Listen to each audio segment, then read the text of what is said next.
ઘરની ગમે એટલી સાફ સફાઈ રાખો પણ 8 થી 10 દિવસ થાય એટલે કરોડિયા છે બાવા ઝાડા કરી દેતા હોય છે. એટલે હવે આ કરોડિયાથી હંમેશા માટે મુક્તિ મેળવવી હોય તો સૌથી પહેલા બાવા ઝાડા દૂર કરતી વખતે પહેલા જ એ કરોડિયાને ઘરની બહાર જઈને મૂકી આવો.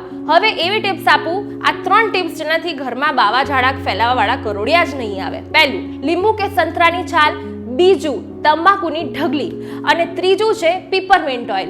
ખૂણામાં તમારે આ 3 વસ્તુ છે એ તમારે રાખી દેવાની છે. પીપરમેન્ટ ઓઇલ છે સ્પ્રે બોટલમાં સહેજ પાણીમાં 2 થી 3 ડ્રોપ્સ પીપરમેન્ટ ઓઇલ નાખી અને તમારે એને સ્પ્રે કરી દેવાના છે. આ ટિપ્સથી કરોડિયા ઘરમાં જ નહીં આવે તો પછી કરોડિયા કઈ રીતે ફેલાવશે?